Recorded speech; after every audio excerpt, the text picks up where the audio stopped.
Hello students, welcome to my channel Sync Physics with Suraj. I am Suraj, your physics guide through your whole journey of class 11, 12, NEET and JEE examination. So आज हम बात करेंगे spinning, sleeping and rolling. ये तीनों के तीनों important topics है system of particle and rotation motion से रिलेटेड। ठीक है, इन तीनों इंपॉर्टेंट टॉपिक्स को देखते हैं आपका टाइम वेस्ट किए बिना। चलिए शुरू करते हैं। सबसे पहले आ रहा है हमारे पास में स्लीपिंग। स्लीपिंग क्या होता है? When a body slides on a surface without rotation, then its motion is called slipping. जब एक बॉडी पर्टिकुलर मोशन में मूव हो रही है लेकिन वो उस बॉडी पे रोल नहीं कर रही है, जैसे कि मेरा ये पेन है, ठीक है। अगर हम इस पेन की बात करें तो इसको अगर मैं यहाँ रख दूं, अब ये आगे मूव तो कर रहा है, वेलोसिटी भी है, लेकिन ये रोल नहीं कर रहा है। तो ये इस सरफेस पे क्या कर रहा है? सिर्फ स्लिप कर रहा है। ठीक है, वैसे यहाँ पे फ्रिक्शन है तो प्रॉपर स्लिप नहीं कर पाएगा, लेकिन स्लिपिंग का मतलब ये अगर फ्रिक्शन नहीं है, फ्रिक्शन जीरो है, तो बॉडी मोशन करती रहेगी विदाउट रोलिंग, तो उसे हम स्लीपिंग बोलेंगे। ठीक है, यहाँ पे ओमेगा की वैल्यू क्या रहेगी? जीरो, एंड वी जो रहेगा हमारे पास में चलता रहेगा। और फ्रिक्शनलेस सरफेस होनी इंपॉर्टेंट है इसके लिए। जैसे कि तुम कैसे स्लिपरी सरफेस पे चलते हैं, लाइक ऑयल गिरा हुआ हो या फिर कोई सोपी सॉल्यूशन सरफेस पे गिरा हुआ हो तो भी हम गिर सकते हैं, वहां पे हम स्लिप हो जाते हैं, रोल नहीं होते हैं। In this condition, friction between the body and the surface should be zero, F is equal to zero, and body possesses only translatory kinetic energy. Body के पास यहाँ पे रोटेशन काइनेटिक एनर्जी नहीं आएगी, कौन सी आएगी? ओनली ट्रांसलेटरी वाली आएगी। तो हाफ के mv स्क्वायर उस बॉडी के पास में एनर्जी रहेगी। ठीक है, नेक्स्ट टॉपिक जो है हमारे पास में है वो है स्पिनिंग। ये स्पिनिंग क्या चीज है? ठीक है, स्पिनिंग एक्चुअल में क्या है? बॉडी आगे मूव नहीं कर रही है, लेकिन बॉडी एक जगह पे खड़ी खड़ी रोटेट जरूर कर रही है। वो फिक्स है, एक एक्सिस पे फिक्स हो गई है और वहां पे वो बॉडी रोटेट ही कर रही है।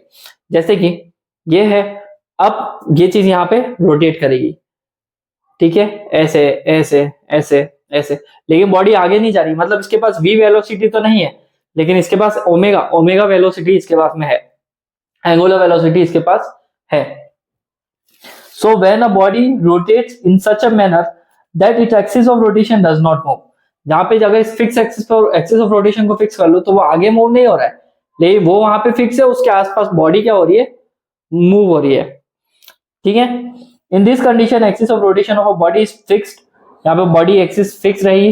इन the spinning body possesses only rotatory kinetic energy, half I omega square इसके पास रहेगा, mv स्क्वायर इसके पास नहीं रहेगा। इस बात का ध्यान रखना। ठीक है, अभी सब पूछेंगे बच्चे कि सर आप ये क्यों कर रहे हैं? क्योंकि इस पे क्वेश्चंस आते हैं। इंक्लाइन स्लोप पे कोई चीज है पर्टिकुलर थी, वो ऊपर से गिरती गिरती नीचे आ रही है, तो उसकी काइनेटिक एनर्जी कितनी है, क्या पोजेस कर रही है, वेलोसिटी क्या है, उसका एक्सेलरेशन क्या है। ऐसे क्वेश्चन जेई में पूछे जाते हैं, नीट में पूछे जाते हैं, और बोर्ड्स में भी पूछे जाते हैं, सीबीएसई में। इसीलिए ये पढ़ाना बहुत ही इंपॉर्टेंट है। तो in this condition axis of rotation of body is fixed, spinning body possesses rotatory kinetic energy, half omega square ही रहेगा इसके पास में। ठीक है, अगर मेरा मोमेंट ऑफ इनर्शिया एम के स्क्वायर ले लू मैं, एम के square right, radius of gyration के थ्रू होता है ना मोमेंट ऑफ इनर्शिया। एक पॉइंट फिक्स कर देते हैं सेंटर में, वहां पे जो भी मोमेंट ऑफ इनर्शिया होता है वो एम के स्क्वायर होता है। ठीक है, क्योंकि वहां पे रेडियस ऑफ गायरेशन आ जाती है। तो if I is equal to m के स्क्वायर, और एक और चीज, v इज इक्वल टू आर ओमेगा, तो ओमेगा इज इक्वल टू क्या हो जाएगा?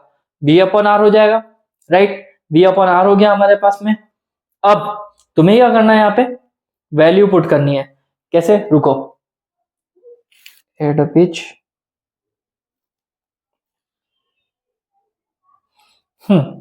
तो हमारे पास में क्या है? आई तो हो गया हमारे पास में एम के स्क्वायर, और ओमेगा क्या हो गया? v बाय आर, राइट, ये हो गया। अगर काइनेटिक एनर्जी जो है वो रोटेशन वाली है, half I omega square, values put करो, हाफ आई की जगह पे आ जाएगा एम के स्क्वायर, और ओमेगा की जगह पे आ जाएगा वी अपॉन आर का स्क्वायर। तो ये हो जाएगा half m v square k square. रुको, मैं एक साथ ही एडजस्ट कर देता हूँ, एम के square v square upon are square. अगर मैं के और आर को साइड में ले लूं और वी को इस तरफ आगे लेके जाऊं, तो half m v square k square upon are square, जो किसके बराबर है? काइनेटिक एनर्जी ऑफ रोटेशन, है ना। बट यहाँ पे देखने वाली बात यह है कि हाफ एम वी स्क्वायर तो ट्रांसलेशन की होती है, तो क्या मैं इसको ऐसे लिख सकता हूँ? Kinetic energy of rotation is equal to kinetic energy of translatory motion multiply by K square upon are square, right. तो एक चीज पता पड़ रही है भाई, रोटेशन की जो भी काइनेटिक एनर्जी है वो ट्रांसलेटरी की k square upon are square times में मिलती है हमें, ठीक है। अगर k square upon are square को मल्टीप्लाई करते हैं हाफ एम वी स्क्वायर से तो हमें कौन सी एनर्जी मिल जाएगी, रोटेशन एनर्जी मिल जाएगी, ठीक है। कहाँ गया वो, हाँ, तो हमें रोटेशन एनर्जी मिल जाएगी। डन, यहां तक आ गया समझ में। चलो यहाँ पे देखो, rotatory kinetic energy is k square upon are square times the translatory kinetic energy. Done, ये कुछ वैल्यूज है, याद रखनी है आपको, बहुत ही इंपॉर्टेंट है। अगर ऊपर से रोल करती हुई क्या आ रही है, रिंग आ रही है, तो उसमें के स्क्वायर अपन आर स्क्वायर की वैल्यू क्या होगी, 1। अगर ऊपर से रोल करती हुई डिस्क आ रही है तो वहां के स्क्वायर अपन आर स्क्वायर की वैल्यू 1/2। और अगर k square upon are square की वैल्यू 2/5 है तो वहां से रोल करता हुआ क्या आ रहा है, एक सॉलिड स्फेयर आ रहा है, ठीक है। काइनेटिक एनर्जी को बस मल्टीप्लाई करो तो मैं ये मिल जाएगी रोटेशन काइनेटिक एनर्जी, सिंपल है। चलो अब आता है हमारे पास में रोलिंग। रोलिंग इंपॉर्टेंट है, क्यों, बॉडी रोल कर रही है तो सीधी सी बात है वो आगे भी जा रही है और साथ साथ में उसके एक्सिस भी घूमता जा रहा है, तो उसके पास ओमेगा भी है, उसके पास में वी वेलोसिटी भी है, और दोनों ही वेलोसिटी होने की वजह से हम कहेंगे कि यहाँ पर इसके पास रोलिंग काइनेटिक एनर्जी भी है और ट्रांसलेटिंग काइनेटिक एनर्जी भी है इसके पास में। डन, आया समझ में। So, in the case of a rotation motion of a body about a fixed axis, the axis of rotation moves. Axis of rotation move होता है। Thus, then the motion is combined translatory and rotational. उसके पास दोनों ही motion है। In this condition, friction between the body and surface is not zero. Friction यहाँ पे zero नहीं होगा क्योंकि बॉडी रोल कर रही है और आगे भी जा रही है। एक टाइम पे स्लो भी तो होगी। तुम किसी बॉल को लुढ़का दो तो बॉल थोड़ी देर रोटेट करती करती करती जाती है वेलोसिटी से और एंगुलर वेलोसिटी से, थोड़ी देर बाद में वो रुक जाएगी क्योंकि उसकी काइनेटिक एनर्जी क्या हो गई, जीरो।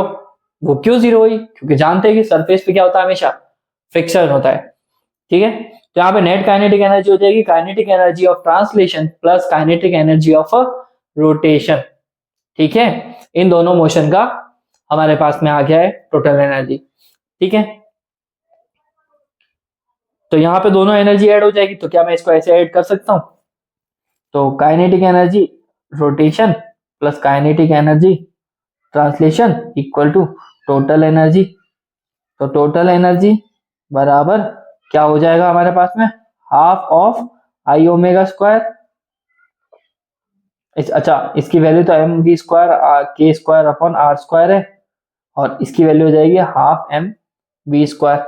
दोनों में से हाफ एम वी स्क्वायर को बाहर निकाल देते हैं, k square upon are square plus 1 हो गया हमारे पास में। तो ये टोटल एनर्जी हमारे पास में आ गई है। अगर वो बोल दे कोई कि अगर एक डिस्क रोल करती हुई आ रही है तो बताओ व्हाट इज द, एक डिस्क रोल करती आ रही है तो बताओ what is the kinetic energy of disc, तो सीधी सी बात है यहाँ पे रख दो भाई। अगर डिस्क का मास और वेलोसिटी दे रखा है तो आप के स्क्वायर अपॉन आर स्क्वायर की वैल्यू पता रखो, कितनी होती है डिस्क के लिए अभी बताइए, 1/2, वो यहाँ रख दो। तो तुम जब सॉल्व करोगे तो तुम्हें ऑटोमेटिक पता पड़ जाएगा काइनेटिक एनर्जी क्या है, ठीक है। इस पे क्वेश्चंस करेंगे हम आगे, अभी आप थ्योरी पे फोकस करें। तो ये हमारे पास में टोटल काइनेटिक एनर्जी आ गई, टोटल काइनेटिक एनर्जी, ठीक है। पोटेंशियल यहाँ यूज नहीं कर रहे क्योंकि बॉडी रोटेशन में तो घूम रही है, बॉडी ट्रांसलेशन में तो भी घूम रही है, तो मोशन है, इस वजह से यहाँ पे पोटेंशियल एनर्जी नहीं है, ठीक है। ये देखो रोलिंग ऑन इंक्लाइंड प्लेन, यही बताना चाह रहा था मैं तुम्हें कि ये कैसे आता है, कहां से, जैसे कि कोई इंक्लाइंड प्लेन से चीज रोल करती हुई आती है तो क्या होता है, ठीक है। When a body of a mass m and radius r rolls down on inclined plane at a height h, angle of inclination is theta and it loses potential energy, ठीक है। समझाते हैं इसको।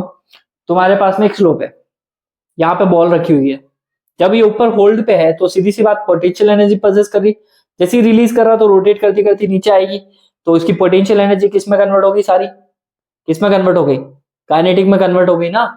तो वही चीज है, उसकी सारी पोटेंशियल किस में कन्वर्ट हो गई, काइनेटिक में।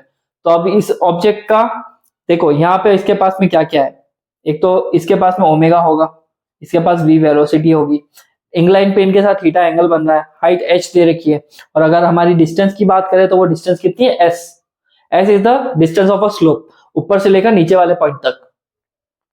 तो कंजर्वेशन ऑफ मैकेनिकल एनर्जी के अकॉर्डिंग क्या बोल सकते हैं हम, potential equal to kinetic, right. तो पोटेंशियल हो गई mgh और काइनेटिक तो तुम्हें पता ही है, टोटल काइनेटिक एनर्जी ये half m v square bracket में 1+k² अपॉन r²। डन।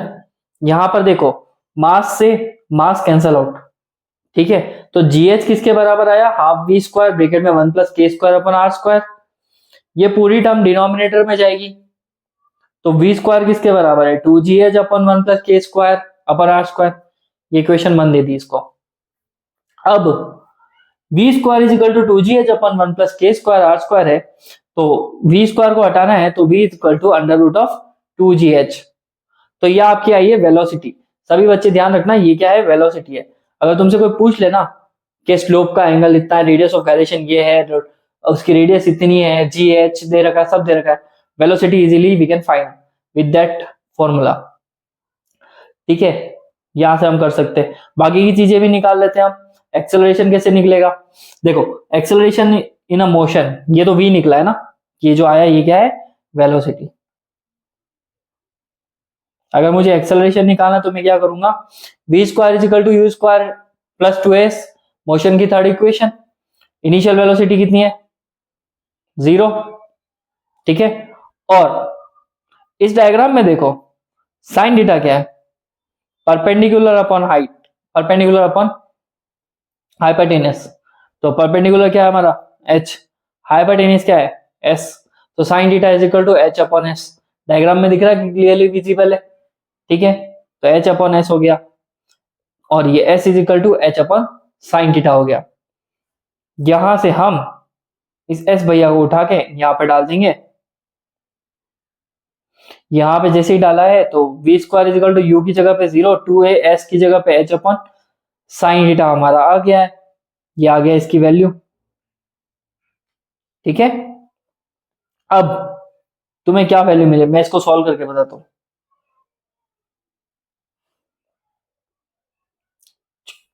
एक सेकेंड ना, कहाँ गया, वी स्क्वायर 2as, ठीक है जी।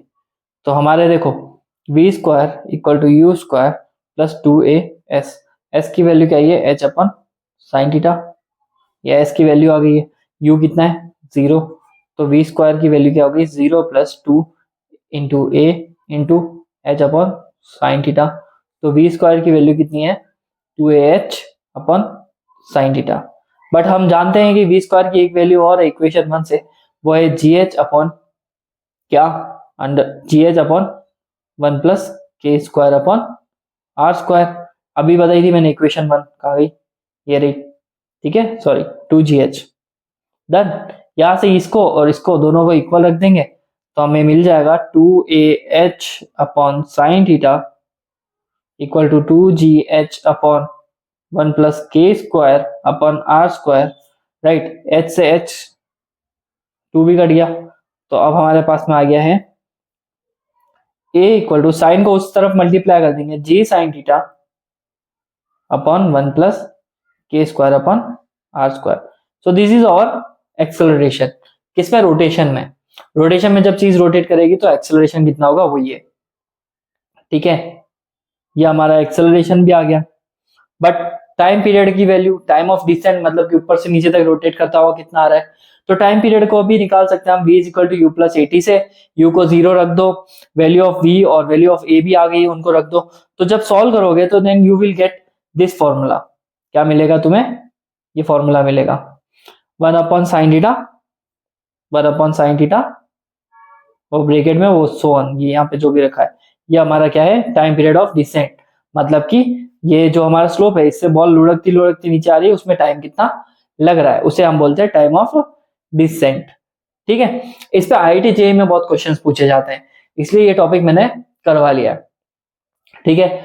आई होप आपको समझ में आया होगा। आज की इस वीडियो में बस इतना ही, और this colourful notes if you want to download then मेरे टेलीग्राम चैनल पे जाइए, जिसका लिंक यूट्यूब डिस्क्रिप्शन बॉक्स में रखा हुआ, वहां से जाइए, ज्वाइन कीजिए, और कुछ भी डाउट हो तो इंस्टाग्राम का चैनल लिंक भी मैंने नीचे ही दे रखा है, तो वहां से इंस्टाग्राम पे डाउट पूछ सकते हैं, ठीक है। किसी भी तरह की हेल्प हो तो मैं हमेशा आपके लिए अवेलेबल हूँ, ठीक है। चलो, वीडियो पसंद आई तो लाइक कीजिए, शेयर कीजिए और कमेंट जरूर कीजिए। तब तक के लिए बाय बाय, टेक केयर।